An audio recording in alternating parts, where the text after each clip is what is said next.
Box অফিসে ঝড় তোলা আর দেশ জুড়ে তুমুল বিতর্কের জন্ম দেওয়া দ্য কেরালা স্টোরির সেই রেশ কাটতে না কাটতেই আবারও আলোচনার তুঙ্গে চলে এসেছে এই সিনেমার দ্বিতীয় কিস্তি। প্রথম কিস্তিতে পরিচালক সুদীপ্ত সেন ও প্রযোজক বিপুল শাহ যেভাবে সত্য ঘটনার আড়ালে থাকা অন্ধকার দিকগুলো তুলে ধরেছিলেন, তাতে সাধারণ মানুষের পাশাপাশি প্রশাসনিক মহলেও শোরগোল পড়ে গিয়েছিল। দ্য কেরালা স্টোরি 2 এর টিজার বা ট্রেলার নিয়ে সোশ্যাল মিডিয়ায় চর্চা হচ্ছে।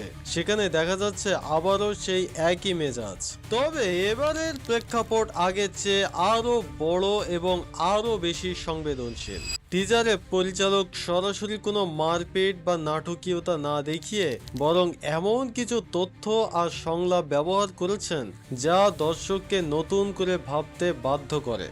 সিনেমার দৃশ্যগুলোতে দেখা যাচ্ছে এক গভীর ষড়যন্ত্রের জাল, যা শুধু একটি রাজ্যের মধ্যে সীমাবদ্ধ নেই। আদাহ শর্মার সাবলীল অভিনয় এবং গম্ভীর আবহ সঙ্গীত ট্রেলারটিকে এক আলাদা মাত্রা দিয়েছে। সাধারণ দর্শক ট্রেলারটি দেখে বলছেন যে এটি আগের চেয়েও বেশি প্রভাবশালী হতে চলেছে, কারণ এর সিনেমাটোগ্রাফি এবং ব্যাকগ্রাউন্ড স্কোর মানুষের মনে একটা অস্বস্তিকর শিহরণ জাগিয়ে তোলে। সিনেমাটির গল্প নিয়ে দর্শকদের মধ্যে ব্যাপক আগ্রহ কাজ করছে।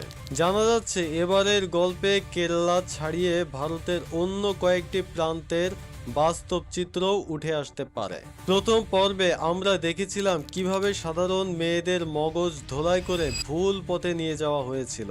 দ্বিতীয় পর্বে হয়তো সেই মেয়েদের বর্তমান অবস্থা এবং যারা এই পাচারের সঙ্গে যুক্ত থাকে তাদের পেছনের মাস্টার মাইন্ডদের ধরার প্রক্রিয়া দেখানো হতে পারে। সিনেমার মূল উপজীব্য হলো সেই সব সত্য ঘটনা যা খবরের কাগজের পাতায় সচরাচর পাওয়া যায় না। পরিচালক দাবি করেছেন এটি কেবল একটি সিনেমা নয়, বরং একটি বড় সামাজিক অবক্ষয়ের বিরুদ্ধে প্রতিবাদের ভাষা। দর্শকরা মনে করছেন সিনেমার টান টান উত্তেজনা তাদের শুরু থেকে শেষ পর্যন্ত সিটে বসিয়ে রাখবে। আমরা দেখেছি প্রথম সিনেমার সময় ভারতের সুপ্রিম কোর্ট ও বিভিন্ন রাজ্যের হাইকোর্ট একের পর এক মামলা করা হয়েছিল। মুক্তির উপর নিষেধাজ্ঞা দেওয়ার দাবিও উঠেছিল বারবার। দ্বিতীয় কিস্তির ক্ষেত্রেও নির্মাতা ও প্রযোজকদের অনেক সাবধানতা অবলম্বন করতে হচ্ছে। সেন্সর বোর্ডের পক্ষ থেকে কাঁচি চালানো হতে পারে এমন আশঙ্কা থাকলেও নির্মাতারা অটল। তারা বলছেন যে সত্য ঘটনা বলতে গেলে কিছুটা বাধা আসবেই, তবে তারা আইনি পথেই এর সমাধান করবেন। সব মিলিয়ে দ্য কেরালা স্টোরি 2 কেবল একটি বাণিজ্যিক সিনেমা হিসেবে নয়, বরং একটি বড় ইস্যু হিসেবে আত্মপ্রকাশ করতে যাচ্ছে।